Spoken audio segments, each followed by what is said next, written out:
नमस्कार बच्चों, मैं अमित कुमार गुप्ता आप सभी का स्वागत करता हूं इसरो अकेडमी के ऑफिशियल यूट्यूब चैनल पर। और कैसे हैं आप सब लोग? ईश्वर है, आप सभी ईश्वर की दया से आप सभी स्वस्थ होंगे, बढ़िया होंगे, मस्त होंगे। और जैसा कि आप सभी को पता है कि हम लोग हिस्ट्री के क्लासेस लेके आ रहे हैं। अब आपको हिस्ट्री के भी क्लासेस प्रॉपर मिल रहे हैं। मैं भी कुछ टॉपिक्स को पढ़ा रहा हूँ, फिर क्रमबद्ध सारे टॉपिक्स पर कुछ ना कुछ बताता रहूँगा। तो जैसा कि हम लोगों ने देखा था कि मैंने शुरू किया था भारत में निम्न जाति आंदोलन की श्रृंखला में प्रीवियस क्लास में मैंने अंबेडकर और बहुजन समाज आंदोलन के बारे में पढ़ाया था। और अगले क्लास में मैंने बताया कि नेक्स्ट क्लास में हम जब आएंगे तो अंबेडकर के राजनीतिक प्रयासों को बताएंगे। लेकिन जब अंबेडकर लगभग 1930 में 1930 में पहली बार भारतीय राजनीति में वो प्रवेश कर रहे हैं, पहले तो उन्होंने सामाजिक उत्थान अपने प्रयासों के द्वारा महार आंदोलन को आगे बढ़ाया, बहुजन समाज आंदोलन को आगे बढ़ाया। लेकिन अब वो आगे बढ़ते हैं, लेकिन इनको निम्न जाति आंदोलन को समझने के लिए थोड़ा सा आपने देखा होगा, जाना होगा, आपने सुना होगा गोलमेज सम्मेलन, राउंड टेबल कॉन्फ्रेंसेस। 3 गोलमेज सम्मेलन हुए इंग्लैंड में। तो उन्हीं गोलमेज सम्मेलन में अंबेडकर भारतीय दलितों के प्रतिनिधि के रूप में गए। जब अंबेडकर वहाँ गए तो उन्होंने कहा कि भाई भारत में जो दलित हैं उनका उत्थान तभी हो सकता है जब दलितों को शासन में भागीदारी मिले, सत्ता में भागीदारी मिले। इसके लिए उन्होंने अंग्रेजी सरकार का समर्थन प्राप्त करना चाहते थे। तो उन्होंने दलितों के लिए पृथक निर्वाचन प्रणाली, सेपरेट इलेक्टोरल सिस्टम की डिमांड की। ठीक है, और इसी डिमांड के चलते सांप्रदायिकता के मुद्दे पर गोलमेज सम्मेलन असफल रहे। अगर गोलमेज सम्मेलनों की असफलता का सबसे प्रमुख कारण क्या है, तो उस प्रमुख कारण है कि ये जो विभिन्न धर्म जाति के लोगों को सेपरेट इलेक्टोरल सिस्टम, पहले ही 1909 के सुधार में पार्लियामेंटो सुधारों में मुस्लिमों को पृथक निर्वाचन प्रणाली दी गई। तो उसी आधार पर अंग्रेजों ने भी देना शुरू किया। अब जब ये गोलमेज सम्मेलन असफल हो गए, दूसरे गोलमेज सम्मेलन की मैं बात कर रहा हूँ, पहला असफल हो गया, कांग्रेस ने भाग ही नहीं लिया। दूसरे में गांधी जी कांग्रेस के प्रतिनिधि के रूप में गए थे, लेकिन उन्होंने सांप्रदायिक निर्णय प्रणाली को मानने से अस्वीकार कर दिया और गोलमेज सम्मेलन फाइनली असफल हो गया। जब असफल हो गया तो अंग्रेजों के उसी समय एक प्रधानमंत्री थे जिनका नाम था हेनरी मैकडोनाल्ड।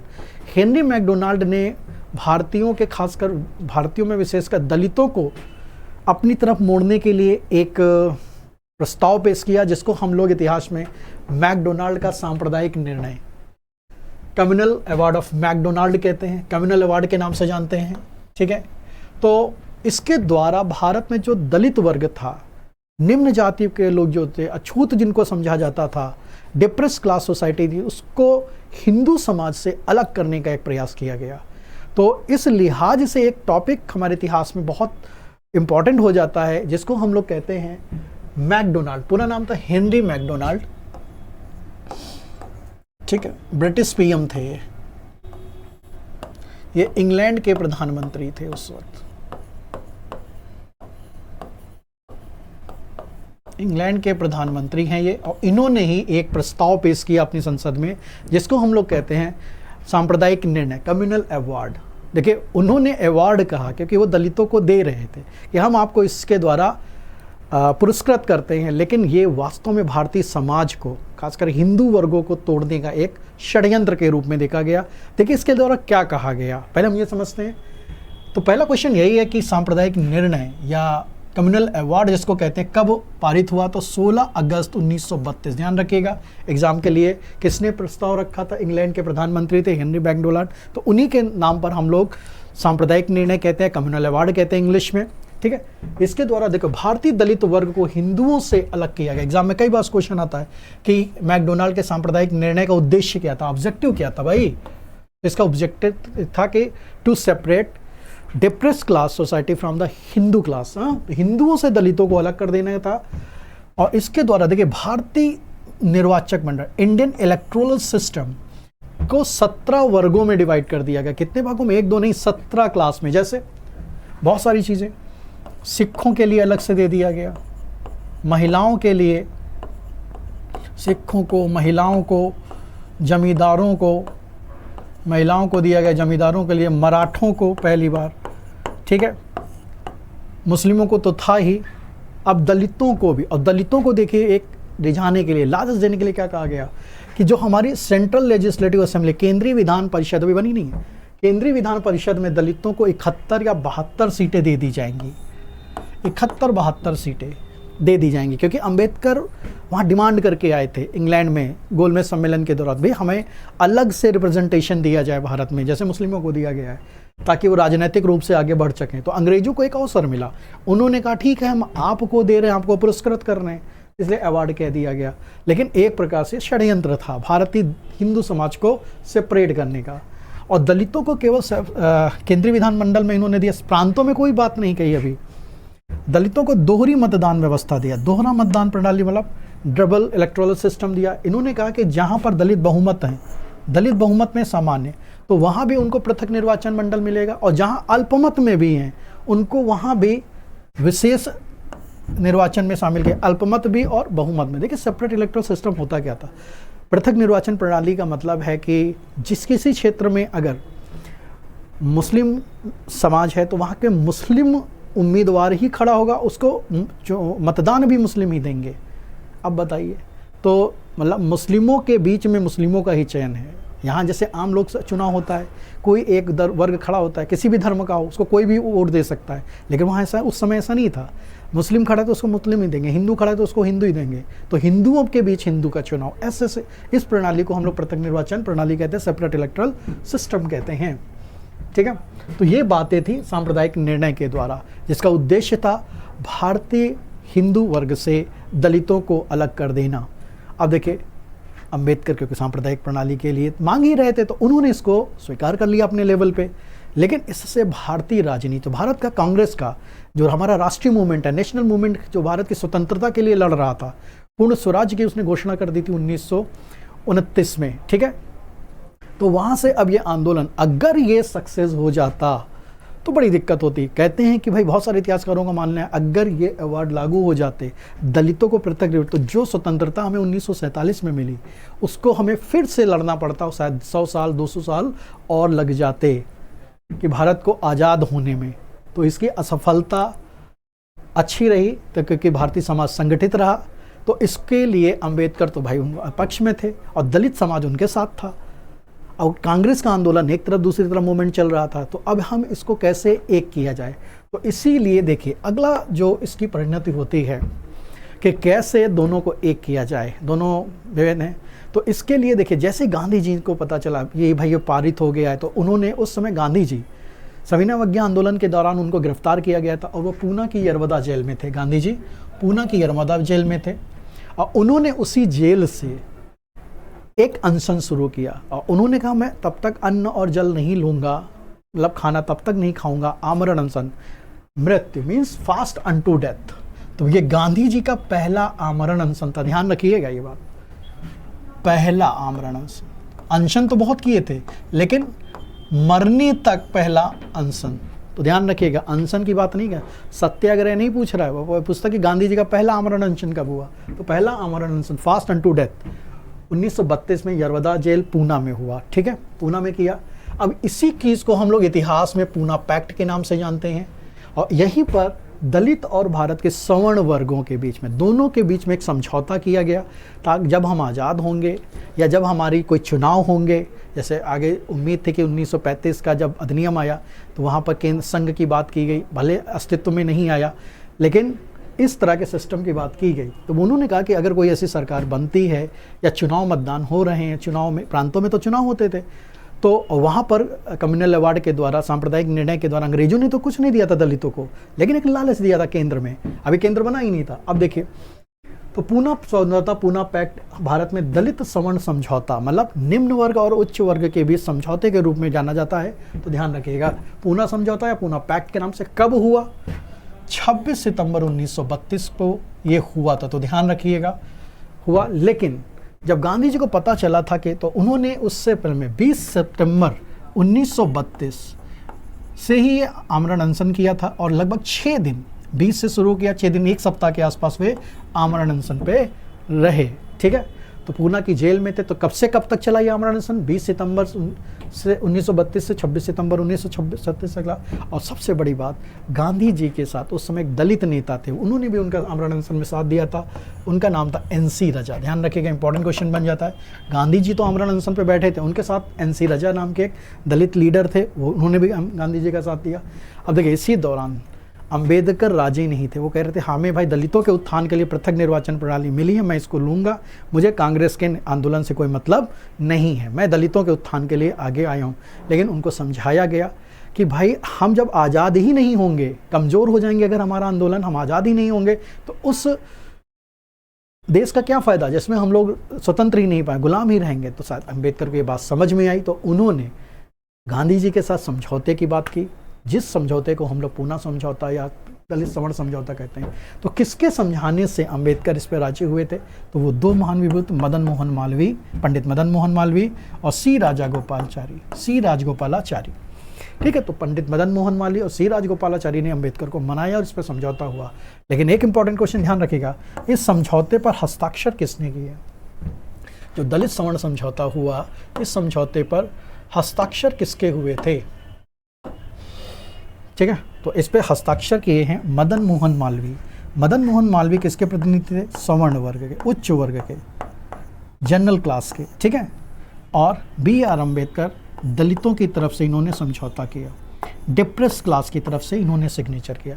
तो सिग्नेटरी कौन है? ये तो दोनों के सिग्नेचर हुए यहाँ। तो हमें ध्यान रखना है, पूना पैक्ट, पूना समझौता 26 सितंबर 1932 हस्ताक्षर किया है मदन मोहन मालवीय उच्च क्लास की तरफ से, B.R. अम्बेडकर निम्न क्लास की तरफ से। दो मनाया किसने? मदन मोहन मालवीय और सी राजगोपालाचारी। मदन मोहन मालवीय ने अगले समझौता, तो याद रखिए गांधी जी ने समझौते पर हस्ताक्षर नहीं हुए थे। तो गांधी जी आंदोलन में आमरण अनशन पे थे, हस्ताक्षर मदन मोहन मालवीय ने किए थे सवर्ण की तरफ। और कौन सा दलित नेता गांधी जी के सपोर्ट में थे? NC रजा, जो उनके साथ आमरण अनशन में भी थे। तो ध्यान रखना इस बात को। नेक्स्ट हम देखते हैं भाई पूना समझौता में, भाई समझौता हुआ तो कुछ ना कुछ तो समझौता हुआ होगा। तो समझौते में भारतीय राष्ट्रीय कांग्रेस या आंदोलन के द्वारा या गांधी के द्वारा या सवर्ण वर्ग के द्वारा दलितों से निम्न वर्ग से क्या वादे किए गए कि जब देश आज़ाद होगा तो हम आपको कुछ आरक्षण देंगे, रिजर्वेशन देंगे। तो हमारे संविधान में जो रिजर्वेशन है दलितों के लिए, अनुसूचित जातियों के लिए, जनजातियों के लिए, उसका देखा जाए तो बेस एक यही पूना पैक्ट है, पूना समझौता था। तो इस समझौते में क्या कहा गया कि जो सेंट्रल लेजिस्लेटिव असेंबली, केंद्रीय विधानमंडल में जो भी सीटें होंगी उसका 18% सीट रिजर्व किया जाएगा। उन लोगों ने, अंग्रेजों ने केवल 71-72 दिया था, 71-72, लेकिन उससे बहुत ज़्यादा केंद्रीय विधानमंडल में। और प्रांतीय विधानमंडल, यहाँ पर तो मैकडोनल्ड समझौता में कुछ कहा ही नहीं गया था, लेकिन यहाँ पर उन सीटों को 148 किया गया। तो प्रांतों में भी दिया गया, केंद्र में भी 18% सीटें रिजर्व की गई, ध्यान रखिएगा। और यह समझौता कहा गया ठीक है, हम अभी जो होंगे अगले 10 सालों में हम इसको रिवाइज भी कर लिया जाएगा। अगर ज़रूरत पड़ी, अगर आप संतुष्ट नहीं हैं, कम ज़्यादा लग रहा है, जनसंख्या बढ़ जाती है, तो हम उस हिसाब से इसको रिव्यू भी किया जाएगा, पुनः देखा जाएगा। तो 10 वर्षों के लिए समझौता था। और सबसे बड़ी बात इसकी क्या थी कि दलितों के लिए पृथक निर्वाचन मंडल नहीं, जो सामान्य निर्वाचन मंडल में ही उनको शामिल करना था। अगर पृथक निर्वाचन मंडल दे दिया जाता तो फिर मैंने कहा आज़ादी जो हमें मिली थी वो शायद और लेट हो जाती। तो पृथक निर्वाचन मंडल को इसमें शामिल नहीं किया जाए, ध्यान रखिएगा। तो पूना पैक्ट में पृथक निर्वाचन मंडल की कोई जगह नहीं थी। अब देखिए, निम्न जाति आंदोलन हमने पढ़े, तो उसमें जो गांधी जी हैं एक तरफ और एक तरफ B.R. अम्बेडकर, हम कह सकते हैं कि इन दोनों ने प्रयास किए, लेकिन दोनों में कुछ सैद्धांतिक अंतर भी थे, मूलभूत अंतर थे। तो हम कह सकते हैं कि निम्न जाति आंदोलन में अम्बेडकर वर्सेस गांधी क्या थे। तो देखिए, तो आधारभूत विचारधारा है। अम्बेडकर का स्पष्ट मानना था दो बात। देखिए, दलितों का अगर हमें उत्थान करना है तो सत्ता के साथ रहना है, ब्रिटिश सरकार का समर्थन करना है, ठीक। दूसरी चीज़ उन्होंने कहा था, जाति प्रथा का जब तक अंत नहीं होगा, कास्ट सिस्टम का अंत नहीं होगा, तब तक भारत में दलितों का उत्थान नहीं हो सकता। तो अम्बेडकर जाति प्रथा के प्रबल विरोधी थे, कहा था जाति प्रथा का अंत हो जाना चाहिए। लेकिन गांधी जी वो वर्ण व्यवस्था, हिंदूवादी व्यवस्था, वर्ण व्यवस्था के समर्थक थे। उनका मानना था कि भाई समाज के जो 4 वर्ग हैं, ब्राह्मण, क्षत्रिय, वैश्य और शूद्र, ये सिस्टम है, तो वो उसको चाहते थे, ठीक है। जबकि अम्बेडकर इस सिस्टम को ख़त्म करना चाहते थे, कहते ऐसा कोई सिस्टम नहीं होना चाहिए हम देश में। तो एक ही अंतर है। देखिए, दलितों के मंदिर प्रवेश का अम्बेडकर ने भी पक्ष लिया, गांधी ने भी लिया, तो दोनों इसके सपोर्ट कर रहे थे। तालाब, सड़कों का प्रयोग दोनों ने किया, कहा कि भाई सबको होना चाहिए, होना भी चाहिए। लेकिन अम्बेडकर चाहते थे गांधी जी से, गांधी जी कुछ और सपोर्ट करें। वो चाहते थे गांधी जी सार्वजनिक भोज मतलब सभी वर्गों को बुलाकर एक साथ खाना खाना चाहिए, सार्वजनिक भोज का आयोजन करना। ऐसा कोई प्रयास गांधी जी ने नहीं किया। दूसरी चीज़, इसलिए भी अम्बेडकर थोड़ा गांधी के विरोध में थे, अंतर जाति विवाह, इंटरकास्ट मैरिज। अम्बेडकर चाहते थे कि गांधी जी भी, उनका आंदोलन, राष्ट्रीय आंदोलन, इंटरकास्ट मैरिज, क्योंकि जाति प्रथा को समाप्त करने का एक बहुत अच्छा सुझाव देते हैं कि इंटरकास्ट मैरिज होनी चाहिए जितनी ज़्यादा, तो अंतरजातीय विवाह को ऐसा कोई प्रयास गांधी के द्वारा नहीं दिखता है। तो कुछ बहुत मौलिक अंतर है दोनों के विचारों में। तो अगर कहीं आपसे ऐसा क्वेश्चन होता है क्या अंतर है दोनों में, तो आप बता सकते हैं इसमें। चलिए नेक्स्ट देखते हैं। अब देखिए, जब 1932 में सविनय अवज्ञा आंदोलन, हेनरी मैकडोनाल्ड का जो सांप्रदायिक निर्णय है आ चुका है, दलितों को हिंदुओं से अलग करने का प्रयास हो चुका है, तो ऐसी कंडीशन में क्या गांधी जी आते हैं। अब गांधी जी को लगता है कि अब मुझे कुछ प्रयास करने चाहिए कि अंग्रेज दलितों को एक सॉफ्ट चारा बना रहे हैं, अंबेडकर को भड़का रहे हैं, तो क्यों ना मैं भी दलितों के उत्थान के लिए, उन्होंने यहीं से काम करना शुरू किया। एक नाम तो उन्होंने दलितों को पहले ही हरिजन शब्द दे दिया था, तो गांधी जी ने दलित वर्गों को हरिजन कहना शुरू किया था कि हरि का अंश है वो, ठीक है, ऐसी बात कहते थे वो। अब लेकिन उन्होंने अपने कार्यक्रमों के द्वारा, प्रयासों के द्वारा भी दलितों के उत्थान से जुड़ना शुरू किया। तो गांधी जी ने 1932 में पहला प्रयास किया, दलित अस्पृश्यता विरोधी लीग, ठीक है, दलित डिप्रेस्ड अस्पृश्यता विरोधी लीग। उन्होंने एक ऐसी लीग बनाई, डिप्रेस्ड या अनटचेबल एंटी लीग का उन्होंने गठन किया, एंटी डिप्रेस्ड क्लास लीग का उन्होंने गठन किया। और लेकिन सबसे इम्पोर्टेंट उनका जो क्वेश्चन आता है एग्जाम में, अखिल भारतीय हरिजन सेवक संघ, इंग्लिश में भी नाम ऐसे ही लिखना, अखिल भारतीय हरिजन सेवक संघ। तो हरिजन गांधी जी कहते, तो हरिजन सेवक संघ की स्थापना भी किसने की थी? 1932 में गांधी जी ने की थी। लेकिन इसका जो सबसे इंपॉर्टेंट क्वेश्चन बनता है कि इसके पहले अध्यक्ष कौन? घनश्याम दास बिरला, जीडी बिरला। घनश्याम दास बिरला थे उस समय, इनको गांधी जी का पांचवा या दत्तक पुत्र भी कहा जाता है, घनश्याम दास बिरला को। तो अखिल भारतीय हरिजन सेवक संघ के फाउंडर कौन है? ये भी महात्मा गांधी थे। दलित अस्पृश्यता विरोधी लीग की स्थापना 1932 में इन्होंने किया। और गांधी जी ने अपने विचारों, दलित संबंधी विचारों को रखने के लिए एक पत्रिका निकाली थी, हरिजन।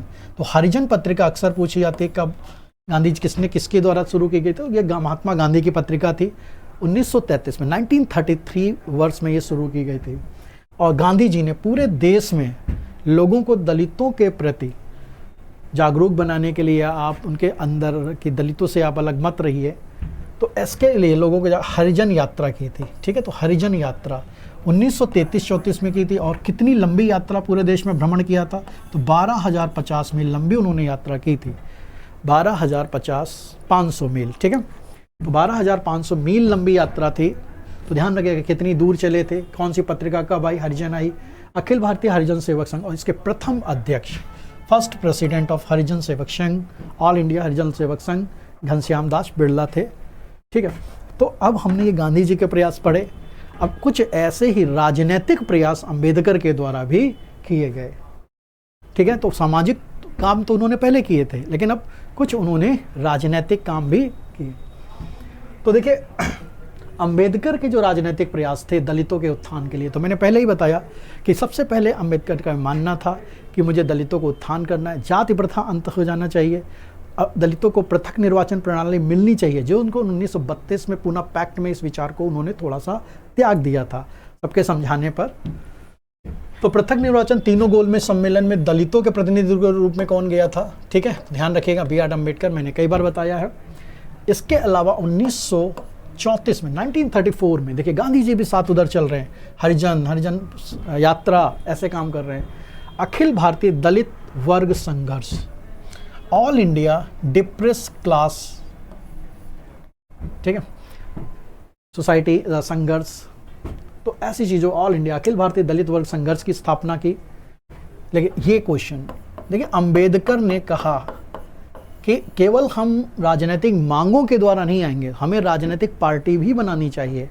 तो अंबेडकर ने कौन से राजनीतिक दल की स्थापना की थी? याद रखिएगा, उनकी जो पॉलिटिकल विंग था, उनकी पॉलिटिकल पार्टी थी जो चुनाव लड़ती थी, अंबेडकर का राजनीतिक दल, इसका नाम था स्वतंत्र श्रमिक party, independent labour party,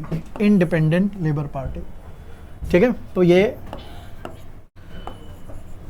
Ambedkar की राजनीतिक पार्टी थी।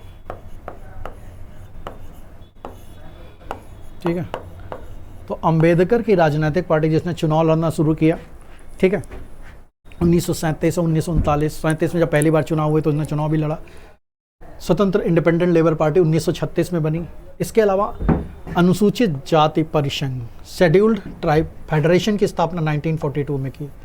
तो अंबेडकर के जो राजनीतिक प्रयासों में पृथक गोलमेज सम्मेलन में गए, ऑल इंडिया अखिल भारतीय दलित वर्ग संघर्ष की स्थापना की, स्वतंत्र श्रमिक पार्टी की स्थापना की इन्होंने।